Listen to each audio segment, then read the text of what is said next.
Boris, please intro.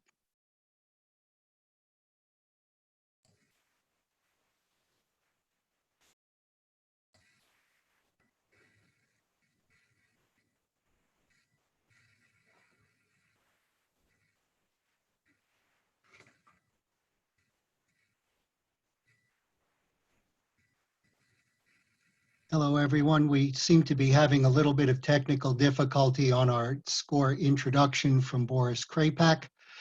My name is Bud Freund, and we are beginning our webinar now, which will be a presentation by Julio Casiano on small business funding.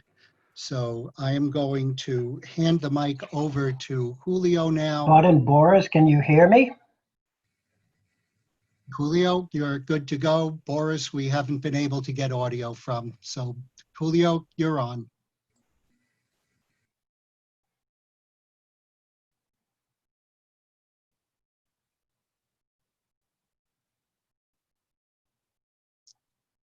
Julio, can you please start? Bud and Boris, Julio Casiano here on the other line. Let me know if you could hear me.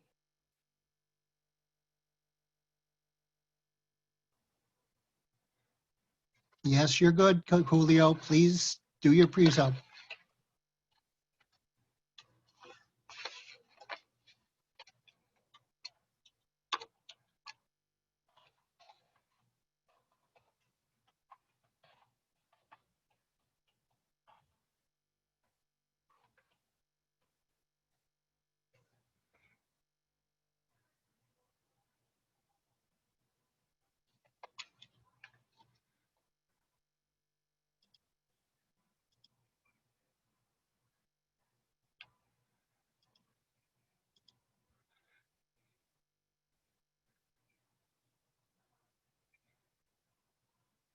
Julio, please begin. We're ready for you.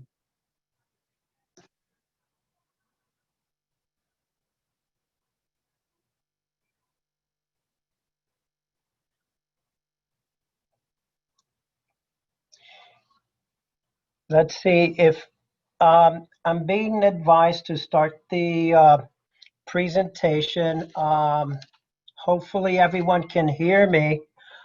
This is Julio Casiano. I'm the Deputy District Director from the Small Business Administration here in Connecticut.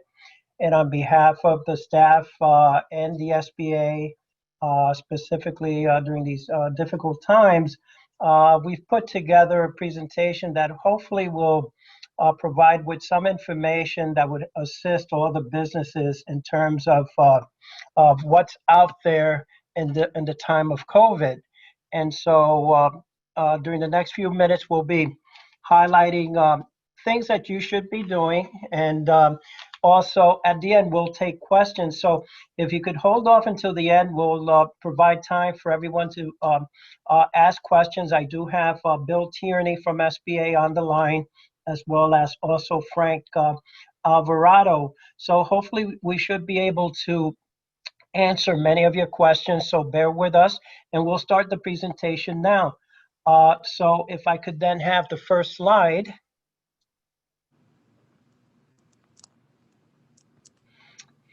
Well, the second slide.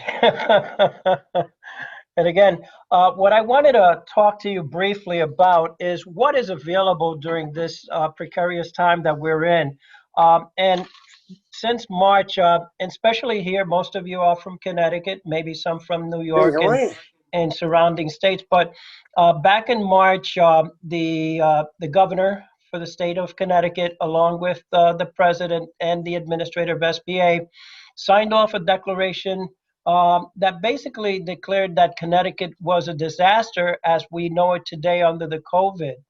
And as a result, since then, and specifically through Congress under this CARES Act, which everyone should be familiar by, especially if you own a business, the programs that you're going to see that I'm going to be highlighting are available. Some have expired, and we hope that maybe through congressional decision making, they might come back. So I'll just mention them. But We'll just talk about those that are available, what you can apply for, or if you already have one of these loans that or assistance, then what else can you have?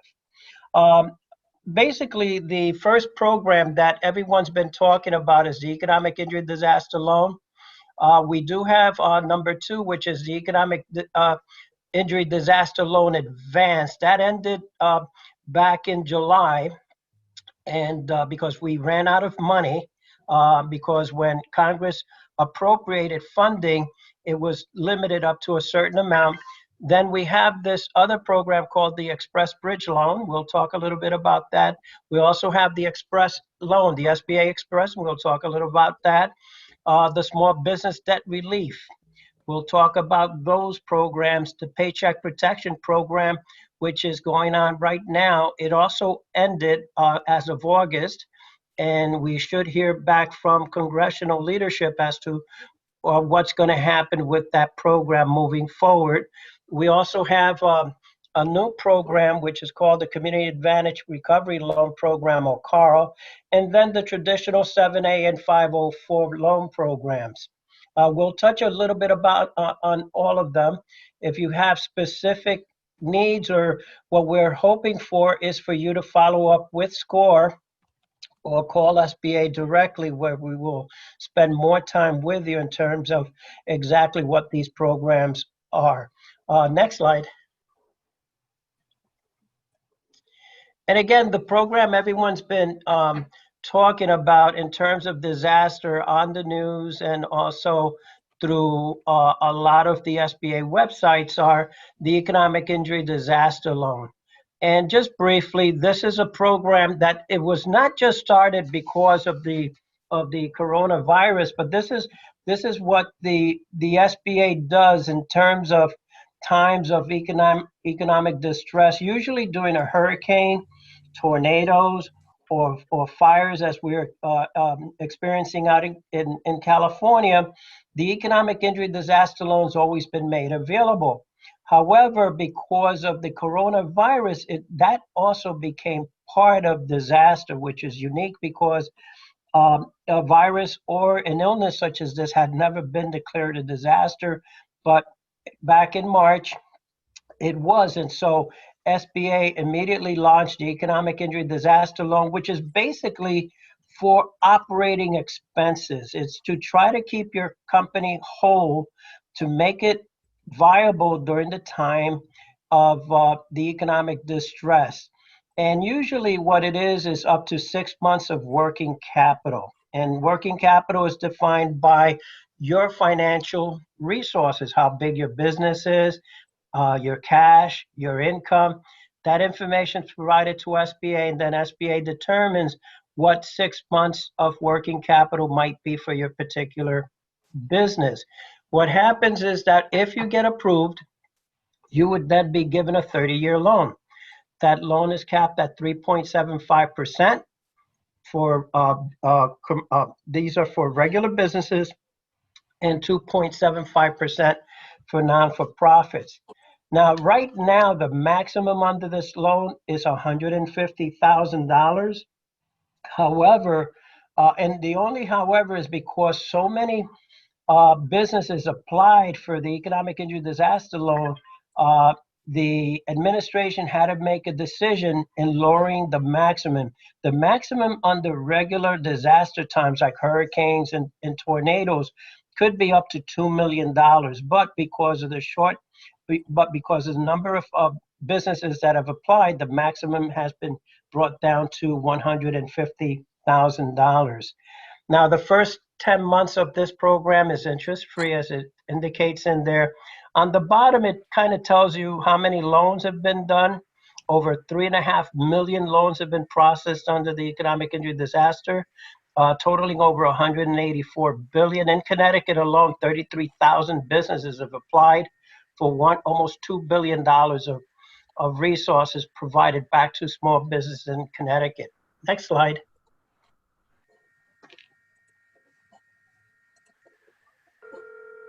I have, before I continue, I do have Chris Earl from M&T Bank on the line. Chris, can you hear me? I can, Julio. Thank you. Can you hear me? Yes, we Hello? can. Okay. Chris, if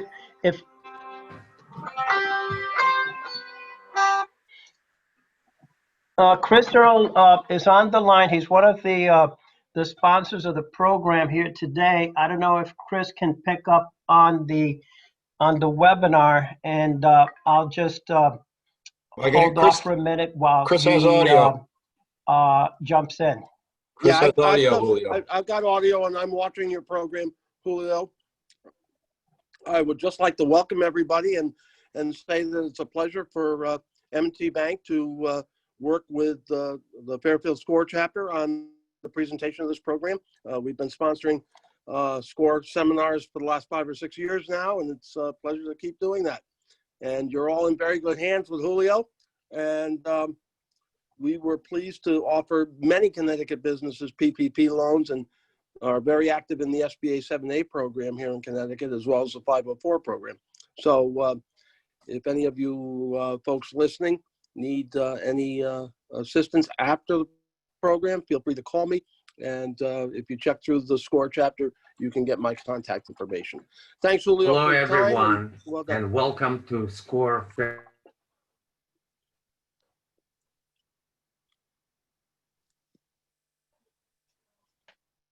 Julio, please continue.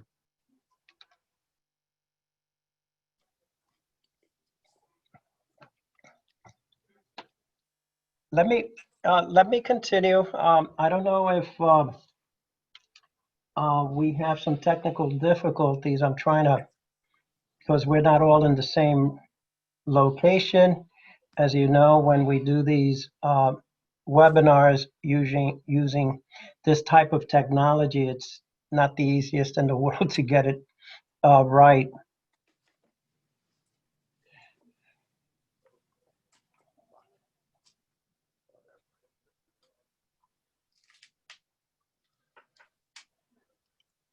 Please continue, Julio.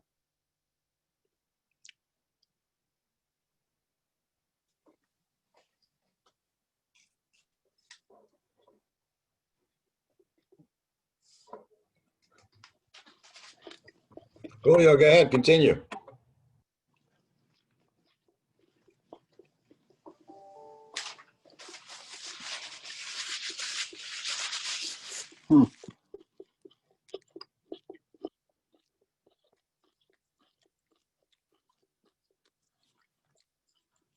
Hello, everyone. I think we're back on. Yes, you are. Okay, I think we're a learning curve over here somewhere. So let me just continue, and then Chris could jump in at the end if possible. But I'll keep the program moving since it seems I do have the ability to be on audio. So if I imagine I'm on the slide that I'm on Express. Julio, can you hear me? Yeah, Bill? Yeah, you're on the Express Bridge Loan slide. Chris just got done talking. I don't know why you can't hear him, but Chris just got done speaking. I'm here as well. You're on the Express Bridge Loan. If whoever's got command, or if you can take command, press to the next slide, please. Okay, so let me just briefly talk about the Express Bridge, the SBA Express. This is a loan. Again, some of these loans for the audience are through banks. You might contact SCORE, which is your key here is to really reach out to SCORE. You could easily call SBA. We'll be able to work with you on any of these loan programs. But if you need assistance on any of these programs, please reach out to your mentors over at SCORE. That's what they're here for, and this is why this program is being put up, is so that you do reach out. You do have these mentors that are out there available to you for free, by the way. This is not a charge program. Let me just briefly talk about the SBA Express loan program. This was just increased temporarily from $350,000 to $1 million. The temporary increase is through the end of the fiscal year. What it is that the Calendar banks year. can't, yes? It's through the calendar year. calendar year, which is December. The program guarantees up to 50% to a lender. So again, you would be going to a bank directly, and they would provide you with capital for various needs up to $1 million with a 50% guarantee. The third bullet basically are the fees, and depends on your size of loan. The fees can be anywhere from 0.25% up to 3.5%. And the rates, as you could read on the next bullet, and the maturity of the loans are anywhere from 7 years up to 10 years. And if it's for real estate, up to 25 years. Usually the turnaround time is pretty quick in the sense that the bank is in the lead on this program. And so you'll be working with them in terms of the paperwork, which we'll talk about in some other slides that'll be coming up. Next slide. Now, under the CARES Act, which began back in March, there are a number of programs that are available under the CARES Act. One was the Payroll Protection Program, which we just talked about. And then the other is also the Economic Injury Disaster Loan. But within there, there's also, if you're a direct borrower right now, you do have an SBA loan. If you do, you should be talking to your lender, because there is some relief for your loan. So if you have an SBA loan or a 504 loan or a micro loan, please reach out to your lender, because as these bullets say in there, you do have the ability to waive up to 6 months of principal and interest on those loans. So again, if you have a loan that's either an SBA loan, 504 or microloan, again, please reach out to SBA or call your lender. We will be able to inform you and provide you with additional guidance as to how the program works. That this program was as a result of the CARES Act, which will fund up to 6 months of principal and interest on your existing loan. Next slide. Now, the PPP, which everyone's come to know as which is the Paycheck Protection Program, which is the acronym for PPP, that one just lapsed in terms of being able to apply, unless Congress extends the program, comes back after recess, which would be, in fact, they are now, because the recess ended back on the week of Labor Day week.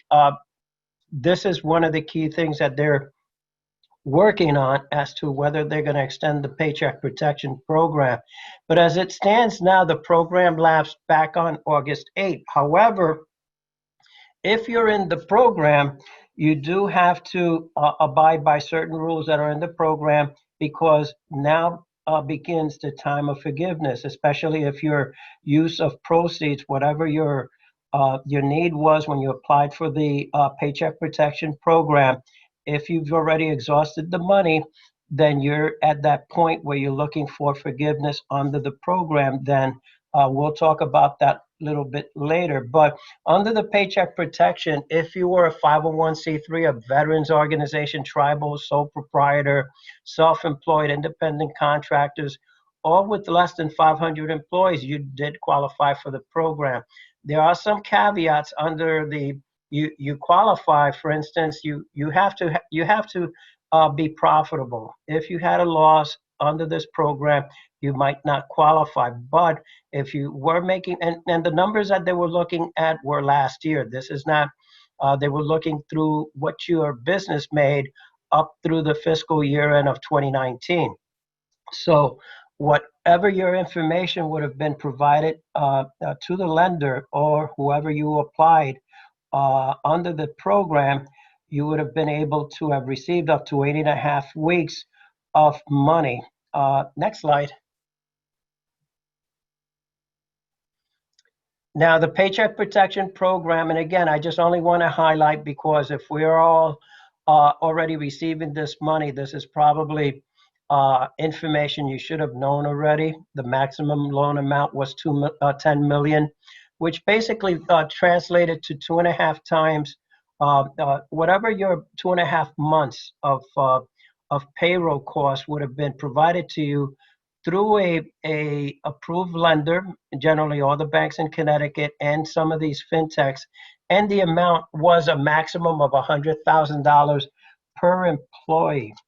And so you would have, if this would have been converted into a loan, because the goal was for this to be forgiven once you have exhausted the money, if you paid it out to your employees, then you would have been preparing your paperwork to prove to the lender that the money was exhausted based on the conditions that you applied for. And the interest rate on that loan, if it became a loan, would have been 1%, anywhere from 2 to 5 years, depending on when you applied for the loan. And there is interest deferral for the first 6 months. And the SBA guarantees 100% of that loan to the bank. The bank is made whole. You're the responsible party to make sure that all the information is provided to the lender and that the information is accurate. The lender's only going to be reviewing the documentation you provided. They will not be making any research, background checks, anything of that nature. They're only going to verify the sources and information you provided. This loan, if it's converted to a loan and you did not get all of it forgiven, will have no collateral, no personal guarantees, and no borrower or lender fees. Next slide.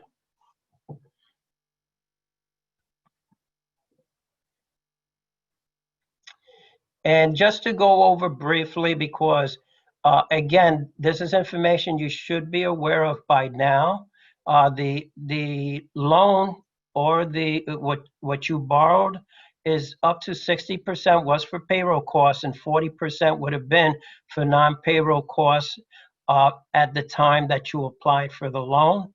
And that would be the information you would be providing back to the lender for you to get the loan forgiven. And again, back in July, this was extended from 8 weeks to 24 weeks, which means you could use that money practically through the end of the fiscal year, the calendar year, which would be December. So you do have time to still use that money if you have not. And again, the SBA and Treasury came up with a simplified form in which you could apply, fill out, is a one-pager, and it's called SBA Form 3508EZ. That's the form that you would use to provide the bank with the information so that they could begin the process to forgive your loan. Again, you could find that at the treasury.gov website, or you could go to the SBA.gov website. Either website has the form, or you could just type in on the internet 3508EZ, and it should direct you either to SBA or to the Treasury. Next slide. One of the newer loans that came out of the CARES Act is a program called Community Advantage Recovery Loan. In the state of Connecticut, we only have one participant under this program, which is CIC in Hamden. And this is for loans for underserved businesses that could use money for technical assistance. The loan could be up to $250,000 with a maximum of 5 to 10 years, and real estate up to 25, the prime plus 6% rate. This is under the CARES Act, as I mentioned. Below is the link, the last bullet, HTTPS. If you're looking for more information on this particular loan, you could easily click on that link. Once we'll provide you with the PowerPoint today, so you could easily follow through on the various programs and see if you qualify for them. Now, again, this would be through one of our lending partners. You could reach out to SCORE or SBA, and we will provide you with the assistance as to how to get more information under the Community Advantage Recovery Loan Program. Next slide. And what I wanted to just briefly go over, and this is why in times of stress, we don't know exactly what to do and what is the information that lenders and bankers, especially for instance, under the PPP program, And even under the EIDL program, a lot of financial information is not required up front, but on some of these other loan programs, they do. And it's best that you ask questions as to what are the paperwork, what is it that I need in order to apply for these loans. And for everyone in the audience here, really, it starts with knowing my personal credit. That's the most important thing, because in a lot of these programs, the first thing the lender is going to pull up is your credit report. And I've attached there the 3 major credit reports that the variety of lenders in the state could use. They could use Equifax, they could use TransUnion, Experian, or 3 of them. So it is important that before you talk to a lender, pull up your credit report, see what's in it, and if there are any issues on it, please address them or have answers as to what is on that report.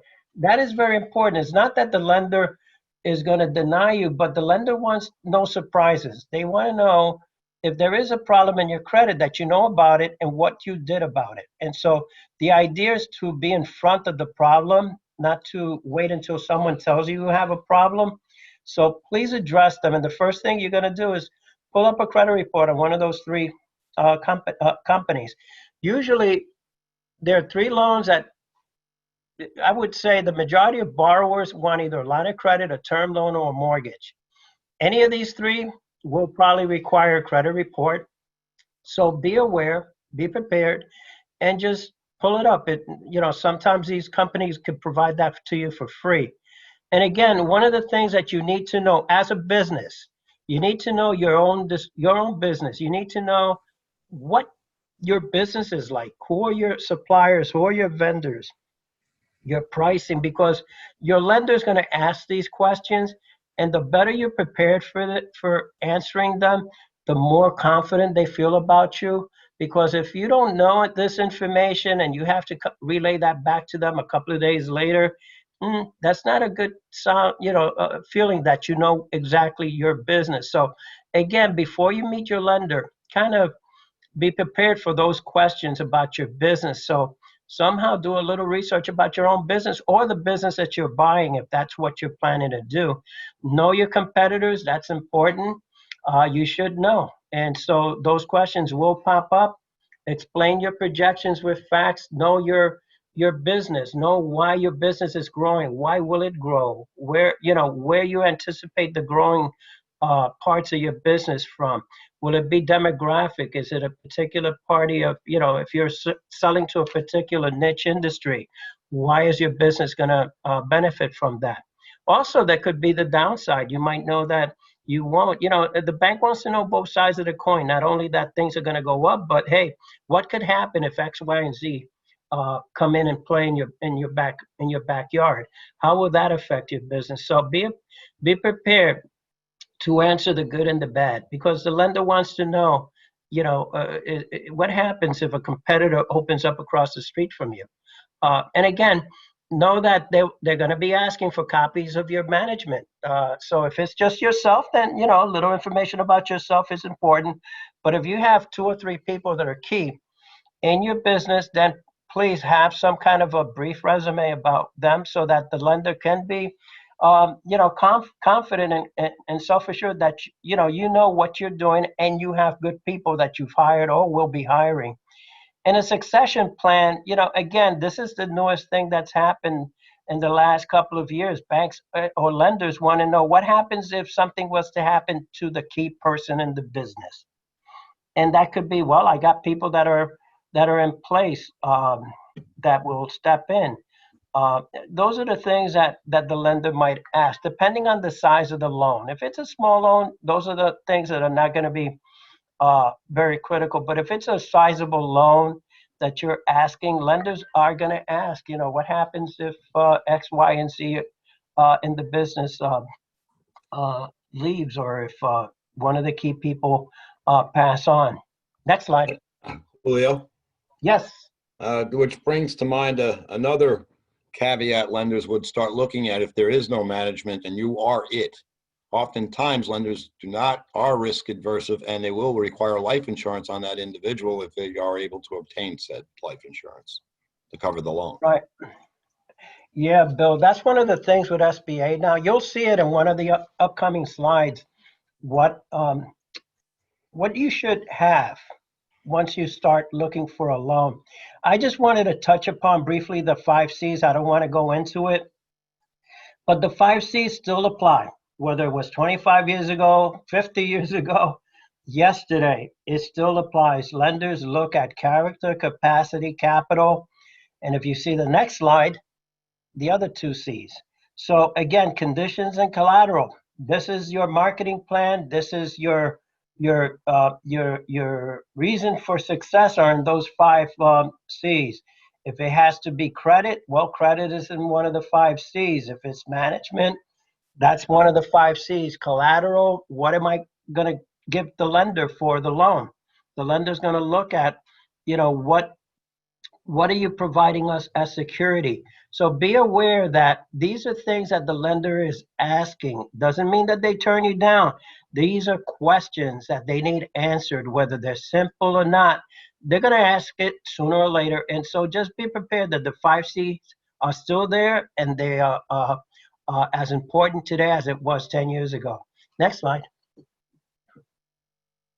Here's where we get to the complete loan package. Be prepared when meeting your lender. And this is the key. If you walk in with nothing, you're going to leave out the door with nothing. Just remember that banks don't have as much time for you.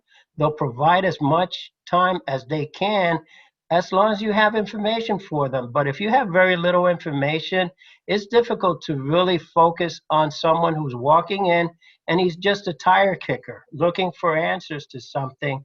The lender wants to spend time on a successful business. Someone that's looking to start something is ready and willing to go. And the way you do this, again, partner up with SCORE before you meet with the bank. Talk to SCORE. They will help you with all of these things that are in here. SCORE will spend their time working with you on this stuff so that when you do go to the bank, you're ready to go. And the bank's going to be impressed. Wow, this person has all this paperwork. We do need to spend time with them. And again, and it starts with the business loan application. Now, understand if you're shopping, every bank has a different loan application. So you really want to start with the bank that you're at. You could try with them first. And if that does not succeed, then you need to look at another lender. But usually your best bet is if you have your business account with that particular bank, that's really where most people start. But again, the business loan application, you could ask for it. They should be able to provide you with at least some kind of a detail of what is required for them to take your application. And here's what you need to do. I need to now get 3 years of tax returns prepared. I need to find them, make sure all the pages are in there. Don't give me just the front page or the back page. If it's 30 pages, I need the 30-page tax return for each year. So be prepared to start getting your last 3 years tax returns together, because that's key. When you do sit with the lender, they will immediately work on that loan if you have that information. The other things that they might ask for, schedule and aging of accounts receivable, especially if you do have accounts receivable and payables, a copy of the lease. They want to make sure that you're in that building for the length of the loan, or for at least, covering substantial part of that loan. If you're looking for a 5-year loan and you got a 6-month lease left, you might have a problem, because you might be kicked out of that property and now you're stuck with a 5-year loan. So the lender wants to make sure that you have enough time in that property to successfully pay back that loan. If you're interested in buying a business, then you need to talk to the seller or whoever's working with you on this. If you have an attorney or your accountant, you need to start looking at a purchase and sales agreement. No one's going to really be looking at this as a serious deal unless you have something like this. You could get one that's an intent to sell. That's fine. But you just can't talk about buying a business. You need eventually to come up with this document, which is an agreement and is a bona fide agreement. That means that if you come up with these terms, you will be the owner of that business. So it's important. And again, talk to the lender and talk to your SCORE representative on these. Your attorney is very important. He or she is an important piece of the purchase and sales agreement. And again, complete copy of the tax return of the past 3 years of the business. So the purchase and sales agreement, the other piece that falls into place is that the seller has to give you the last 3 years of the business, not of his or her personal tax returns, but of the business. So if I'm looking to buy whatever business is, I know I need a purchase and sales agreement, and that seller needs to provide me with tax returns for 3 years at least. And if you're looking to acquire a franchise or become a franchise owner, you're going to have to start talking about getting franchise agreements and other documents. Again, if you're interested in a franchise, talk to SCORE, talk to SBA. We'll walk you through what's missing and what you need to do with a franchise. And again, one of the other pieces is I'm the owner of the business. Yes, they're going to ask for financial statements. So again, sometimes a personal financial statement comes in the bank's form. So you might ask the bank about the personal financial statement. They will provide you one on their stationery. So the business loan application and the personal financial statement might come out of stationery from the bank. Sometimes you could get that done by your CPA. That's fine. Then have your CPA do the personal financial statement for yourself. Or the owners. It doesn't have to be just yourself. If there are 4 owners, then you need personal financial statements on all 4 owners. Then the personal tax return, similar to the seller, the owner or owners will have to provide the last 3 years personal tax returns. And then finally, the business plan, as always, especially this becomes even more important if you're looking to buy a business. Okay, so if you're interested in buying a business, just be aware the business plan. If it's a substantial loan and you're doing a lot of changes in the business, a business plan. So again, talk to SCORE, talk to the lender, because if they do require a business plan, SCORE is going to be the place for you to go to help you put one together. Next slide. And I don't want to really go through the business plan. Most of you guys should be hopefully familiar with what's required, but again, it has to be descriptive. It doesn't have to be War and Peace. Believe me, it doesn't have to be 50 to 100 pages. It just has to be substantive with information about who you are, the business you're in, and what you plan to do, and cash flow, financial information. So if you could put that together, then you're ready to go with the business plan. And again, just the bullets in there, it's the cash flow, the budget, the management experience, what we talked about, the resumes, competitors, we talked about. The projections, really talk to SCORE, talk to your professional CPA or whoever you have that's a wizard in the finance side of your business, because the projections going forward are important, not only for the loan you're looking for, but also if you're looking to buy a business. They want to know, what do you plan to do with that business, at least for the foreseeable future, in the projections. Next slide.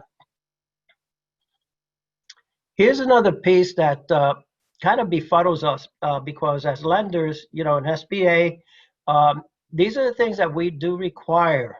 And just be aware that when you are looking for money or run a business, it's going to cost you to, you have to pay for things. There's a cost to do business. And part of it is that you need insurance. And so if you get a loan, you're going to find that the lender is going to require you, probably in the commitment letter, in the letter of intent, and the letter of approval, whatever it is that they're going to give you, you might see something like this, that you're going to need commercial property insurance, general liability, professional liability, workers' compensation, the new one, cyber insurance, in case, security breaches in your business, business interruption insurance, where your business is shut down, similar to what happened 3 weeks ago with the brownout in Connecticut, where you're down for a week. That's what business interruption will cover. Directors and officers insurance.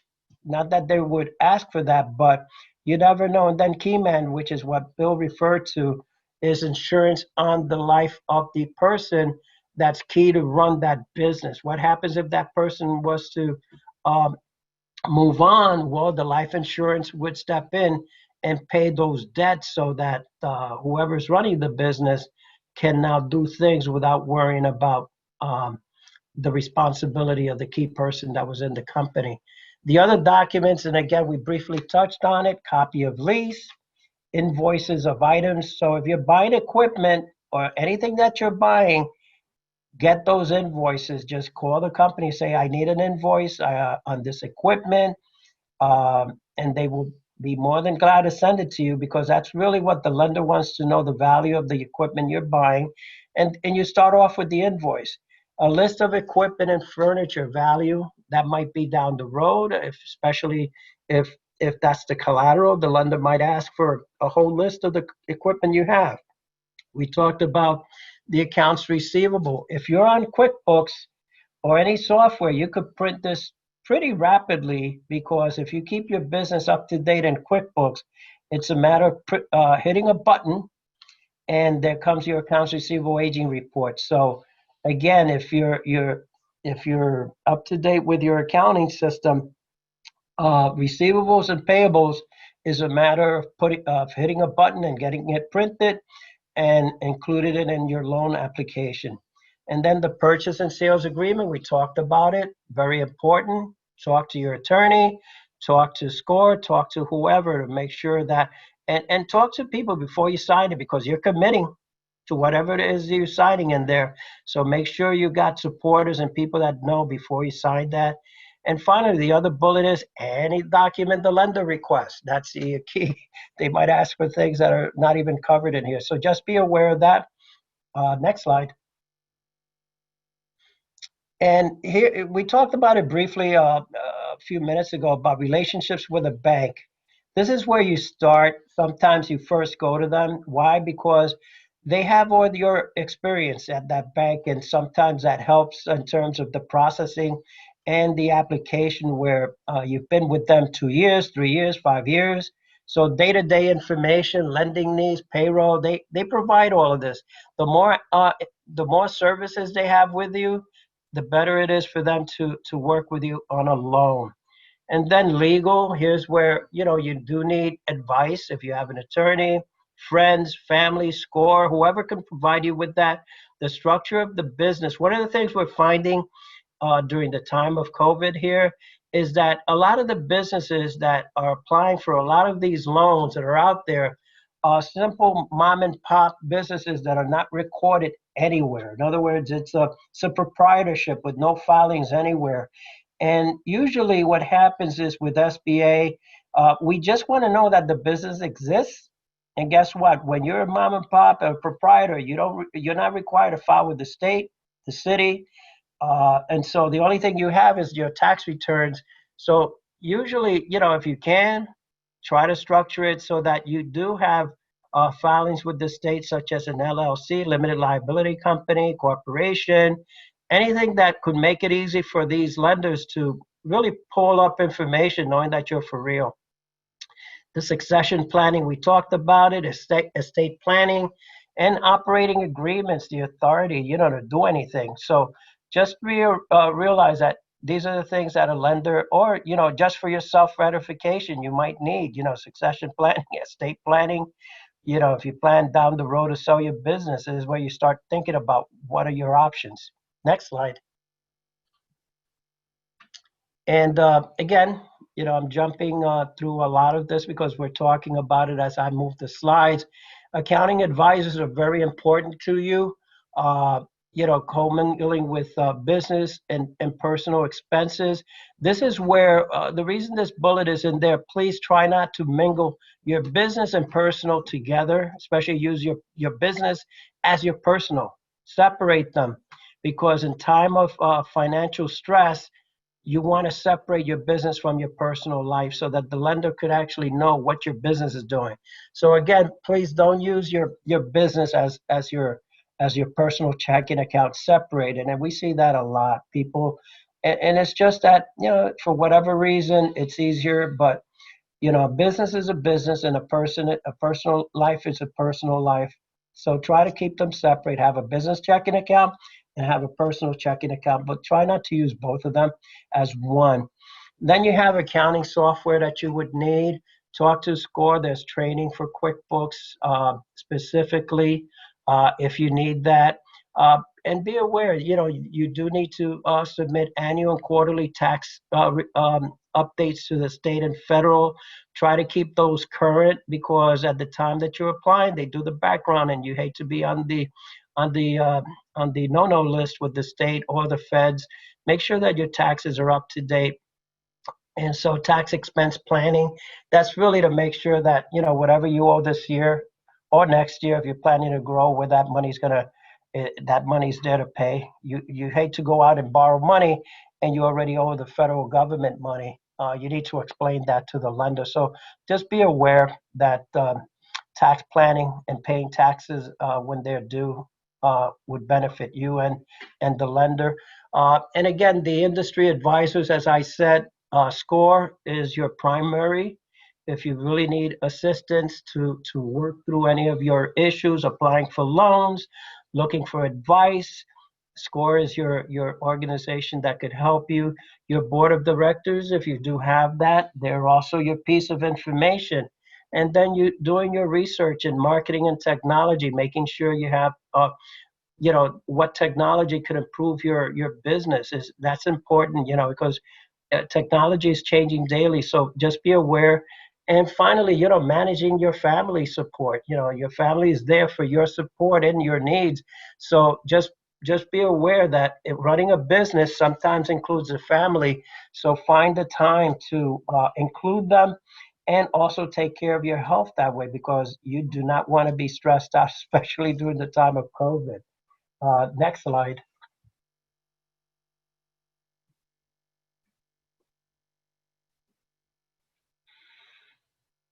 And that leads us to the Q&A section. I try to cover a lot.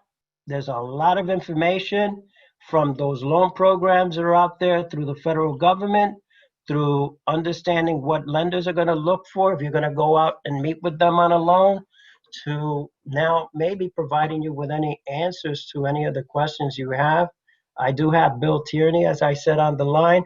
I don't know, Bud, can you hear me? Yes, we can. And I've got Boris's mic live, so he will be reading questions to you. Okay.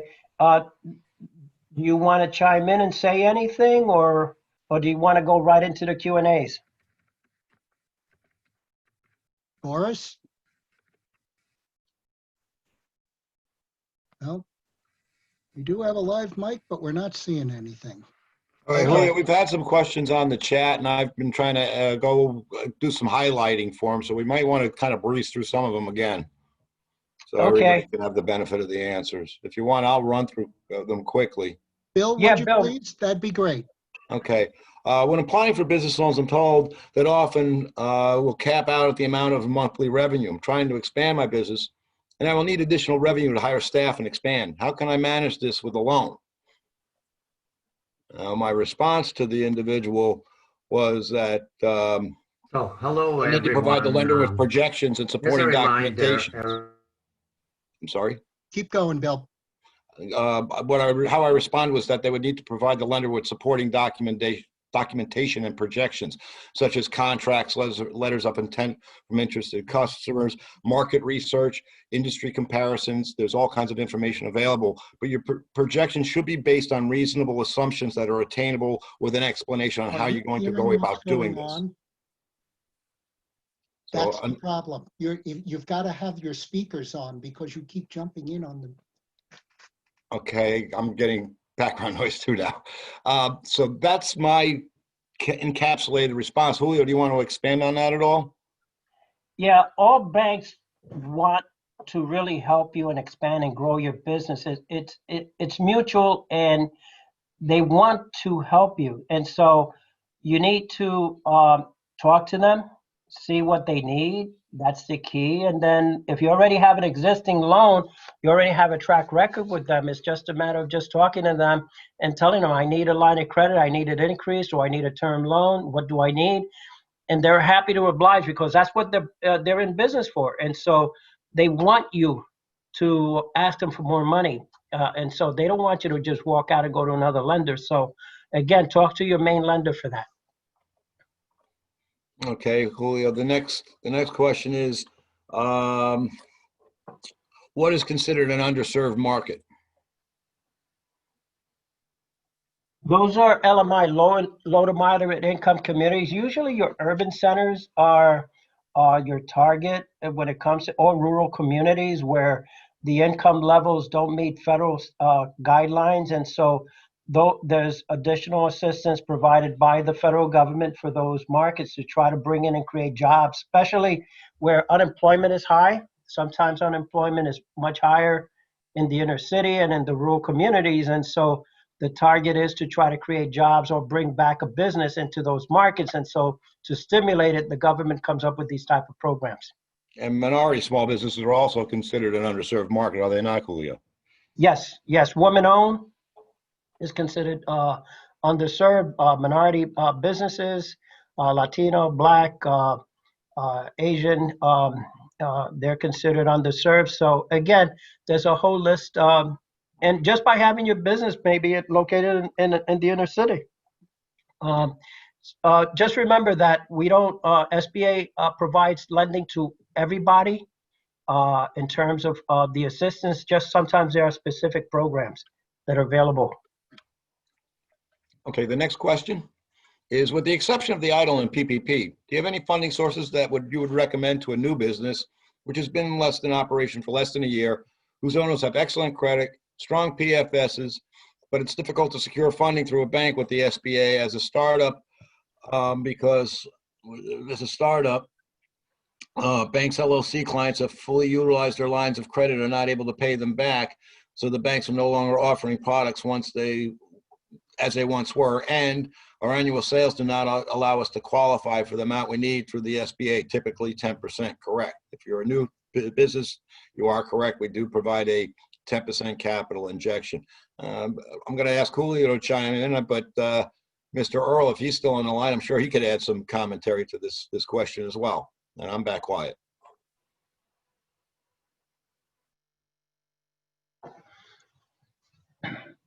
We have, if Chris is not on, Chris, are you there? Can you hear me? Yeah. Okay. Oh, fine. Go ahead. Yeah, if we could just restate the question again, please. Sure, Chris, I'd be happy to. Okay. Hold on one second. Let me scroll back to it. Okay. With the exception of the EIDL and PPP, do you have any funding sources that you would recommend to a new business which has been in operation for less than a year, but whose owners have excellent credit and a strong PFS? It's difficult to secure funding through a bank or with the SBA as a startup, as the bank's LLC clients have fully utilized their lines of credit and are unable to pay them back. So the banks are no longer offering the products they once were. And two, our annual sales do not allow us to qualify for the amount we need through the SBA, typically 10%, correct? Thanks very much. Well, and that's it. I'm not sure about what they mean by that last statement. 10% is what we require for capital injection on any loan package. But if the PFS of the principals is in very good shape, most of the loans, particularly the SBA small loan product, will go based upon the credit of the individuals who own the business. And so in that instance, applying for an SBA loan at a bank is not necessarily a bad thing to do. I think it's a good thing to do. You know, and if the owners have some net worth and some of that includes equity in their personal residence, we can certainly take a lien against that to support the loan. But the credit of the principals of the company is the key to this.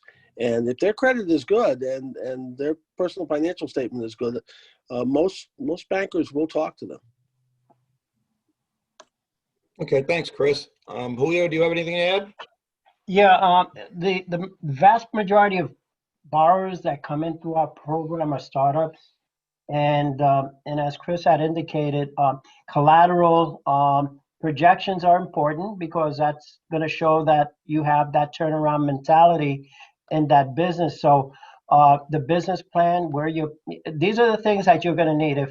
Especially if you think you're a startup, just work with SCORE. If you don't have a mentor to help you put some kind of a business plan together that shows how much money you really need, and then that will be your model to help you with your bank and SBA to get the proper funding you need to succeed in your business.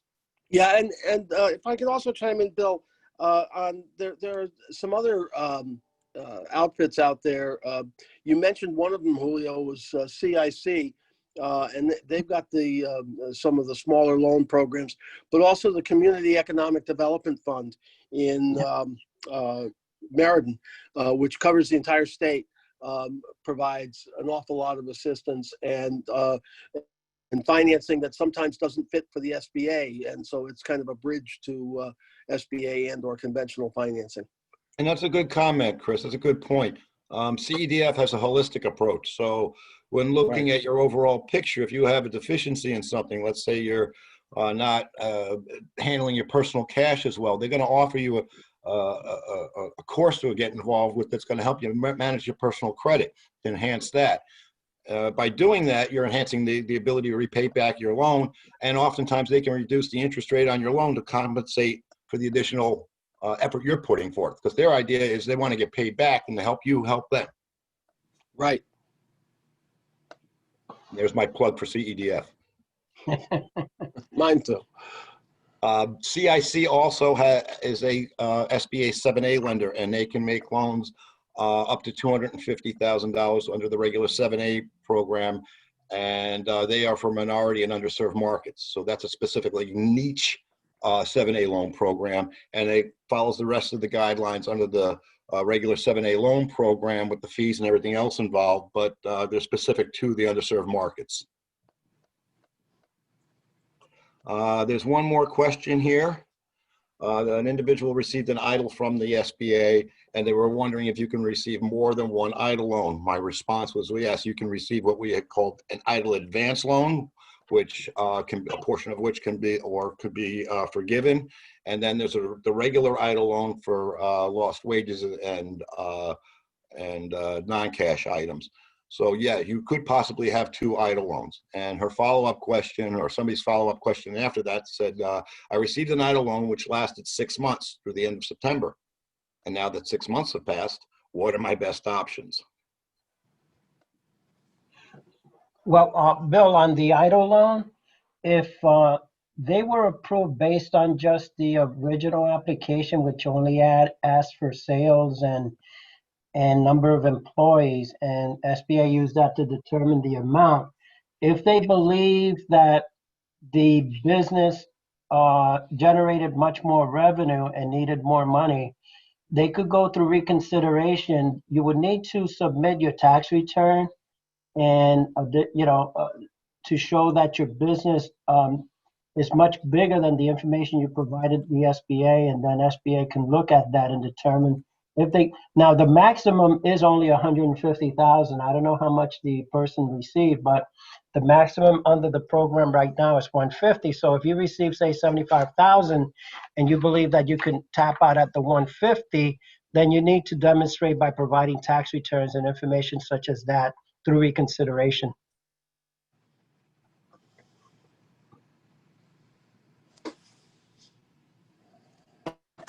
Are there any other questions? If not, I'm going to turn the mic over to Boris. Thank you, Julio, for your help and your information on this. As you can see, folks, if you've got additional questions, Julio has his contact information on screen. Boris, we're going to try to unmute once more, and if there's anything you would like to add on the SCORE side of things, please do so now. Yes, hello everyone again. As a reminder, recording of this webinar and the materials are available within a couple of days on fairfieldcounty.gov www.score.org website. Please check our website for information and upcoming seminars and webinars, I'm sorry. Again, SCORE offers free individual counseling, so please use the link on the screen or visit our website and click request a mentor.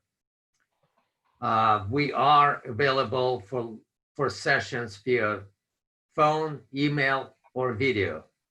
Also, please fill out our evaluation that have been sent at the end of the webinar.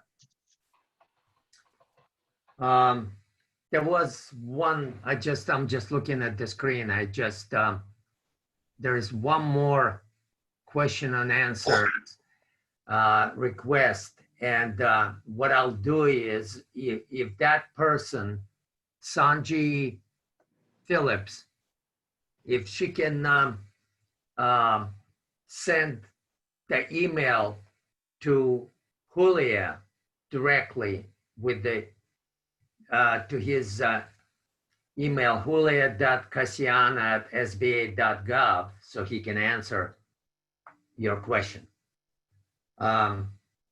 So at this point, on behalf of SCORE, I'd like to thank you for attending today's SCORE Live webinar, and big thank to Julio for presenting today, and Budley Freund for being webinar coordinator, and our sponsor, Chris Earl from M&T Bank. Have a nice rest of the day, everybody, and stay well and safe.